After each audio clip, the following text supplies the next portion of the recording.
রিমালে তাণ্ডবে লণ্ডভণ্ড ১৯ জেলা, ব্যাপক ক্ষয়ক্ষতি, এখনও বিদ্যুৎহীন বিস্তীর্ণ জনপদ। রিমাল মোকাবেলায় বিনিয়োগ প্রধানমন্ত্রী, একনেক বৈঠকে উপকূলে টেকসই বাঁধ নির্মাণের নির্দেশ। সেপটিক ট্যাঙ্কে মিলল মরদেহের খণ্ডিত অংশ, আনারের লাশ কিনা জানা যাবে ফরেনসিক পরীক্ষায়।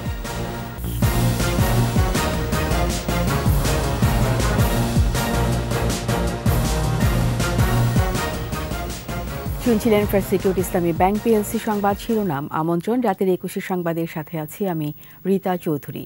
দর্শক, ২১ টেলিভিশনের সংবাদ একই সাথে সরাসরি দেখতে পাবেন আমাদের ফেসবুক পেজ www.facebook.com/2124 অনলাইনে। উপকূলে তাণ্ডব চালিয়ে বিদায় নিয়েছে ঘূর্ণিঝড় রিমাল, তবে রেখে গেছে ক্ষতচিহ্ন। জোয়ারের পানিতে প্লাবিত হয়েছে নিম্নাঞ্চল, ভেঙে পড়েছে ঘরবাড়ি ও গাছপালা, ক্ষতিগ্রস্ত পুকুর, মাছের ঘের আর ফসলি জমি। ব্যাপক ক্ষতি হয়েছে সুন্দরবনের গাছপালা ও প্রাণীকুলের। এখনও বিদ্যুৎহীন বেশ কয়েকটি জেলা, বন্ধ রয়েছে উপকূলীয় জেলার সব শিক্ষা প্রতিষ্ঠান। প্রতিনিধিদের সহায়তায় রত্না জামানের রিপোর্ট। রোববার দুপুরের পর থেকে সোমবার মধ্যরাত পর্যন্ত উপকূল জুড়ে ঝোড়ো হাওয়া সহ ১২০ কিলোমিটার গতিতে তাণ্ডব চালায় ঘূর্ণিঝড় রিমাল।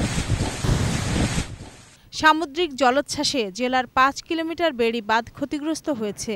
কক্সবাজারের কুতুবদিয়া, মহেশখালী সদর উপজেলা এবং টেকনাফ উপজেলার শাহপরীর দ্বীপে বেড়িবাঁধ উপচে পড়ে সাগরের পানি ঢুকছে লোকালয়ে। এতে জোয়ারের পানিতে প্লাবিত জেলার অর্ধশত গ্রাম।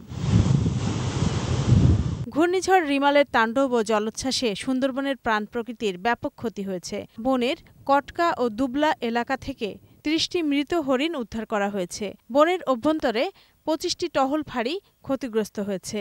সুন্দরবনের ৮০টি মিঠা পানির উৎস পুকুরে ৮ থেকে ১০ ফুট উচ্চতার জলোচ্ছ্বাসে লোনা পানিতে তলিয়ে যাওয়ায় বনকর্মীদের পাশাপাশি বন্য প্রাণীরাও সুপেয় পানির সংকটে পড়েছে। রিমালের প্রভাবে বরগুনায় প্রায় ৩,৫০০ বসতঘর সম্পূর্ণ বিধ্বস্ত এবং ১৩,০০০ ঘর আংশিক ক্ষতিগ্রস্ত হয়েছে। হুমকির মুখে প্রায় ১২ কিলোমিটার বেড়িবাঁধ। জোয়ারের পানিতে প্লাবিত নিম্নাঞ্চলের ৩ শতাধিক গ্রাম। পুরুষরা নিজ বাড়িতে ফিরলেও এখনও আশ্রয়কেন্দ্রে আছেন নারী শিশুরা। বরিশালের চর কুকরিমুকরি সহ চরফ্যাশনের নিচু এলাকা প্লাবিত হয়ে পানিবন্দী ২০,০০০ মানুষ, বিধ্বস্ত অর্ধশতাধিক বাড়িঘর, তলিয়ে গেছে ফসলি জমি ও পুকুর। নগরীতে দেখা দিয়েছে জলাবদ্ধতা। এদিকে ৪৮ ঘণ্টা পর শুরু হয়েছে অভ্যন্তরীণ রুটে যাত্রীবাহী লঞ্চ চলাচল। ভোলায় ঘূর্ণিঝড়ের আঘাতে ৭,৬২৩টি ঘর বিধ্বস্ত হয়েছে। শুধু বাড়িঘর বিধ্বস্তই নয়, ক্ষতিগ্রস্ত হয়েছে ১৭,০০০ হেক্টর জমির গ্রীষ্মকালীন সবজি, পান, আখ, বোরো ও আউশ ধান। দুশ্চিন্তায় কৃষকরা। ক্ষতিগ্রস্তদের তালিকা করে সহযোগিতার আশ্বাস দিলেন জেলা প্রশাসক।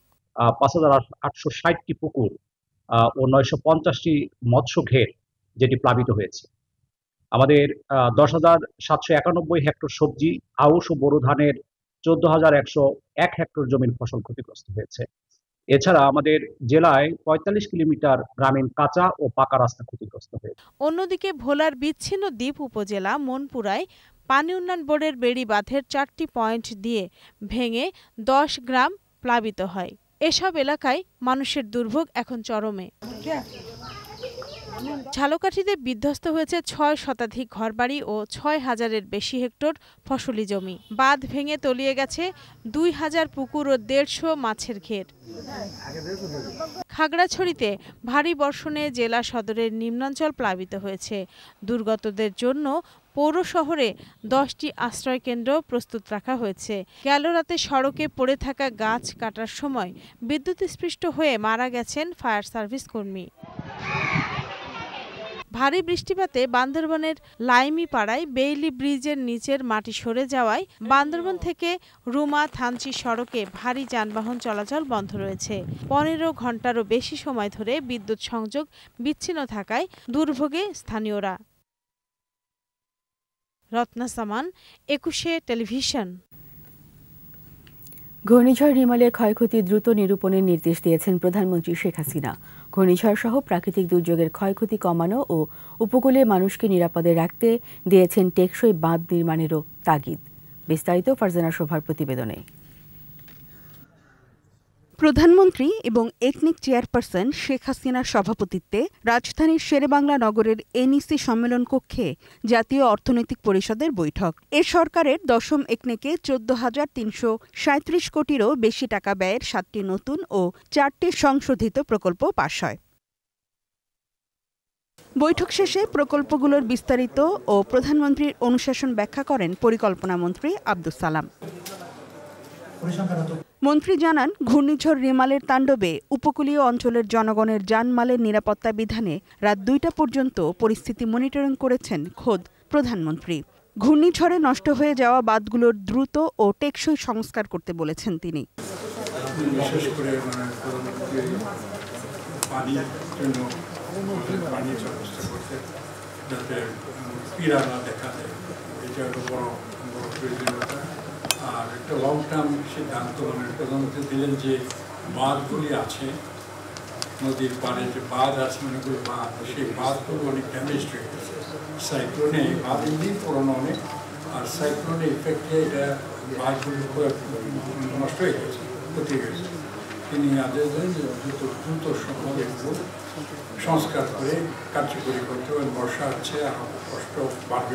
রাত 2টা পর্যন্ত মনিটর করেছেন ওই দিন রাতে ঘূর্ণিঝড় রিমেলের বিষয়ে, এবং সবগুলি জেলার সাথে উনি যোগাযোগ করেছেন, সবগুলি উপজেলার সাথে যোগাযোগ করেছেন, এবং উনি সর্বোচ্চ মাত্রায় তৎপর থাকার জন্য সরকারি কর্মকর্তা সহ সংশ্লিষ্টদের সাথে নির্দেশনা দিয়েছেন। নিজে মনিটর করেছেন, বাঁধ মেরামতের জন্য বলেছেন। তিনি সকল সরকারি কর্মকর্তাকে দুর্গতদের পাশে থাকার জন্য নির্দেশ দিয়েছেন। সরকারি কর্মকর্তা নির্বিশেষে সবাই যেন দুর্গতদের পাশে থাকে। মাননীয় প্রধানমন্ত্রী আরেকটি অনুশাসন দিয়েছেন যে আমরা সরকারি কর্মকর্তা যারা আছে, আমরা একটা ট্র্যাডিশনাল ভিউতে দেখি, গতানুগতিকভাবে বিষয়গুলি দেখি। উনি বলেছেন এই গতানুগতিকতার বাইরে গিয়ে আউট অফ দ্য বক্স আমাদেরকে চিন্তা করতে হবে। পরিকল্পনা বিভাগের সিনিয়র সচিব জানান, বাস্তুচ্যুত রোহিঙ্গাদের জীবনমানের উন্নয়ন এবং ক্যাম্প অঞ্চলের ক্ষতি পুষিয়ে নিতে অনুদান ও 1 বছরের জন্য ঋণ দিচ্ছে বিশ্বব্যাংক। এ খাতে এই প্রথম ডিজিটাল পদ্ধতিতে গুচ্ছ প্রকল্প অনুমোদন দিয়েছে একনেক। সাহায্য সংস্থা তারা প্রথমে এটা বলেছিল যে তারা শুধু রেফিউজিদের ব্যাপারে তাদের যা প্রয়োজনীয়তা সেটা মেটানোর জন্য তারা কাজকর্মে অর্থায়ন করবে। এই যাই বিদ্যুতায়ন, রাস্তা, ছোটো রাস্তা, ঘর বাড়ি ইত্যাদি সব কিছু। তো এটাতে আমরা রাজি হই। মাননীয় প্রধানমন্ত্রীর বিরোধিতা করেছেন যে না, এটা কথা ঠিক না, সবাইকে করতে হবে। কারণ আমাদের সবাইকে যারা এই ভুক্তভোগী, যে সমাজের পাশে এরা আশ্রয় গ্রহণ করেছে জেলাগুলিতে, সেই সব কমিউনিটিরও অনেক ক্ষতি হয়েছে, তাদের উপর অনেক ক্ষতি হয়েছে। শেষ পর্যন্ত ওরা রাজি হয়েছে যে আমরা কোনো ঋণ নিয়ে, মাননীয় প্রধানমন্ত্রী নির্দেশনা দিয়েছেন, কোনো ঋণের টাকা নিয়ে আমরা রোহিঙ্গাদের মিয়ানমারের বাস্তুচ্যুত নাগরিকদের আমরা কোনো ধরনের সাহায্য করতে পারবো না, কারণ এই ঋণের দায় আমাদেরকে শোধ করতে হবে। সুতরাং ওদের অন্য দেশের নাগরিকদের জন্য যদি দিতে হয়, যদি করতে হয়, সেটা ওয়ার্ল্ড ব্যাংক তাদের ফান্ডিং মেকানিজম চেঞ্জ করতে হবে, এবং সেই কারণেই তারা ফান্ডিং মেকানিজম চেঞ্জ করেছে, এবং সেটা তারা অনুদান হিসেবে আসছে। আর ঋণ যেটা আমাদের সাথে দিয়েছে সেটাও খুবই নন কনসেশনাল লোন, এবং সেটার ইন্টারেস্ট রেট খুব কম। সুষম উন্নয়নের ছোঁয়া সব অঞ্চলে পৌঁছাতে ভবিষ্যতে জেলাভিত্তিক প্রকল্প নেয়ার কথাও জানান পরিকল্পনা মন্ত্রী। ফারজানা শোভা, 21 টেলিভিশন, ঢাকা।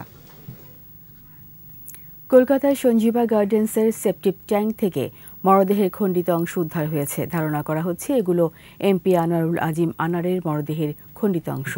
সকাল থেকে নিহত আনারের দেহাংশ উদ্ধারে নিউ টাউনে হাতিশালা খালে জোর তল্লাশি চালিয়েছে ঢাকার গোয়েন্দা পুলিশ ও কলকাতা পুলিশ।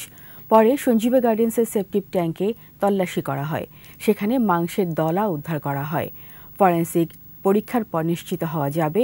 এদিকে আনোয়ারুল আজিম আনার হত্যার মূল পরিকল্পনাকারী আখতারুজ্জামান শাহিনকে দেশে ফেরাতে ইন্টারপোলের কাছে চিঠি দিয়েছে ন্যাশনাল সেন্ট্রাল ব্যুরো। না, এমনি প্লাস করা ছিল, জলের মধ্যেই ছিল। পিস ছিল যেরকম কিমা করে, মানে এরকম ছোট ছোট পিস আছে, মানে আপনার পকোড়া পিস।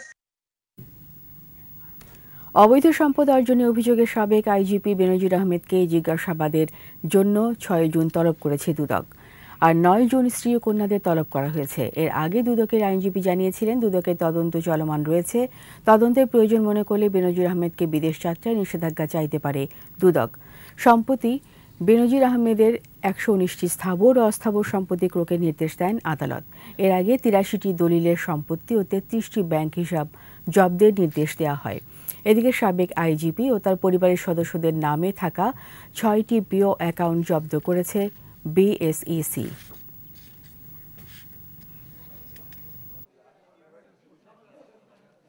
স্ত্রী সন্তানদেরও ডাকা হয়েছে। এখন সাধারণত ডাকা হয় জিজ্ঞাসাবাদের জন্য। যেই অভিযোগগুলি অনুসন্ধান হচ্ছে সেসব ব্যাপারে হয়তো জিজ্ঞাসাবাদ করা হতে পারে। এটা দুর্নীতি দমন কমিশন অনুসন্ধানকারী দলের আইনি ক্ষমতা, আইন তাকে ক্ষমতা দিয়েছে, বিধি তাকে ক্ষমতা দিয়েছে জিজ্ঞাসাবাদ করার জন্য। তবে জিজ্ঞাসাবাদ করবে কিনা একান্তই তাদের নিজস্ব ব্যাপার। ষষ্ঠ উপজেলা পরিষদ নির্বাচনের তৃতীয় ধাপের ভোট বুধবার। সুষ্ঠু নির্বাচনের লক্ষ্যে সব প্রস্তুতি সম্পন্ন করেছে নির্বাচন কমিশন। মাঠে নামানো হয়েছে বিজিবি, পুলিশ সহ অন্যান্য আইন শৃঙ্খলা বাহিনী। সকাল থেকে কেন্দ্রে কেন্দ্রে পৌঁছে গেছে নির্বাচনী সরঞ্জাম। এবার ভোট গ্রহণ হবে ৮৭টি উপজেলায়। প্রতিনিধিদের সহায়তায় শিউলি শবনমের প্রতিবেদন।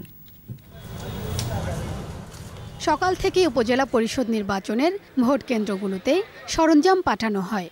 কঠোর নিরাপত্তায় নির্বাচনী সরঞ্জাম কেন্দ্রে কেন্দ্রে পৌঁছে দেওয়া হয়। আগামীকাল ৮৭টি উপজেলায় ১,১৫২ জন প্রার্থীর মধ্যে চেয়ারম্যান পদে ৩৯৭ জন, ভাইস চেয়ারম্যান পদে ৪৫৬ জন ও সংরক্ষিত মহিলা ভাইস চেয়ারম্যান পদে ২৯৯ জন প্রতিদ্বন্দ্বিতা করছেন। ইভিএমে ভোট হবে ১৬ উপজেলায়। নির্বাচন অবাধ ও সুষ্ঠু করতে স্ট্রাইকিং ফোর্স হিসেবে ২৯৯ প্লাটুন বিজিবি সহ নামানো হয়েছে আইনশৃঙ্খলা বাহিনীর বিপুল সংখ্যক সদস্য। ভোটারদের কেন্দ্রমুখী করতে নেওয়া হয়েছে নানা পদক্ষেপ। একজন সাব ইন্সপেক্টর বা ইন্সপেক্টরের নেতৃত্বে ৭ জন ফোর্স, ৩টি কেন্দ্রের দায়িত্ব থাকবে মোবাইল টিম। এই ধাপে বিনা প্রতিদ্বন্দ্বিতায় নির্বাচিত হয়েছেন চেয়ারম্যান সহ মোট ১২ জন প্রার্থী। ফলে পিরোজপুরের ভান্ডারিয়ায় নির্বাচনের প্রয়োজন পড়ছে না। ইসির তথ্য বলছে, ভোটের আগের দিন নির্বাচন সামগ্রীর সাথে ব্যালট পেপার পাঠানো হয়েছে ৪২০ কেন্দ্রে, আর ভোটের দিন বুধবার সকালে ৭,৪০৫ কেন্দ্রে যাবে ব্যালট। নির্বাচনে ৫৬,৫৪৩টি ভোট কক্ষে ভোট দেবে প্রায় ২,১৯,৩৪,২৫৫ জন ভোটার। এর মধ্যে পুরুষ ভোটার ১,১৮,৮৮,৫৬০ জন, নারী ভোটার ১,৭,৪৫,৫৬৮ জন, তৃতীয় লিঙ্গের ভোটার ১২৭ জন। তৃতীয় ধাপে ১১২ উপজেলায় নির্বাচনী তফসিল ঘোষণা করা হলেও ঘূর্ণিঝড় রেমাল সহ বিভিন্ন জটিলতায় ২৫টি উপজেলার ভোট বাতিল করে নির্বাচন কমিশন। শিউলি শবনম, ২১ টেলিভিশন। বঙ্গবন্ধু কাপ আন্তর্জাতিক কাবাডি টুর্নামেন্টের টানা দ্বিতীয় জয় পেয়েছে ইন্দোনেশিয়া। দক্ষিণ কোরিয়াকে ৪৩-৩২ পয়েন্টে হারিয়েছে তারা। দিনের দ্বিতীয় ম্যাচে পোল্যান্ডকে ৪১-৯৩ পয়েন্টে হারিয়েছে নেপাল। শহীদ সরওয়ার্দী ইনডোর স্টেডিয়ামে দাপটের সাথে খেলে প্রথমার্ধে ১৮-১০ পয়েন্টে এগিয়ে যায় ইন্দোনেশিয়া। দ্বিতীয়ার্ধে প্রতিরোধ গড়েছিল দক্ষিণ কোরিয়া, তবে ম্যাচে ফিরতে পারেনি তারা। দুটি লোনা সহ ৪৩-৩২ পয়েন্টে জয় পায় ইন্দোনেশিয়া। ফেডারেশনের আমন্ত্রণে বিশেষ অতিথি হিসেবে এদিন উপস্থিত ছিলেন ২১ টেলিভিশনের প্রধান নির্বাহী কর্মকর্তা পীযূষ বন্দ্যোপাধ্যায়। ম্যাচ সেরা ইন্দোনেশিয়া সোয়াস্তিকার হাতে পুরস্কার তুলে দেন তিনি।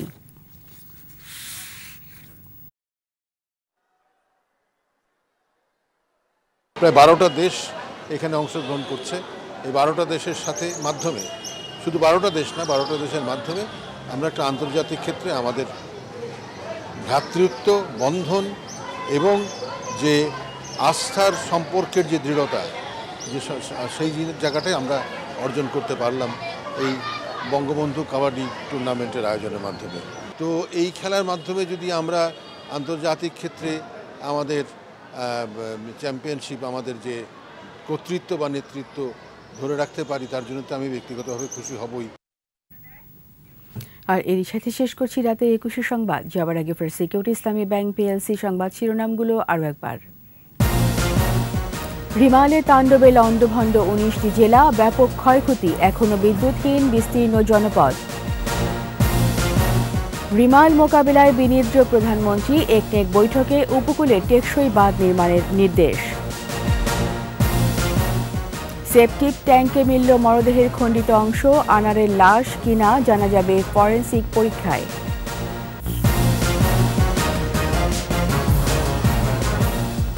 সবশেষ খবর জানতে ডায়াল করুন 2024 নম্বরে, আর ভিজিট করুন 21-tv.com ওয়েবসাইট। এছাড়া ফেসবুকে ভিজিট করতে পারেন facebook.com/2124 অনলাইনে। 21 খবর দেখুন। সকলেই ভালো থাকুন, সবাইকে ধন্যবাদ।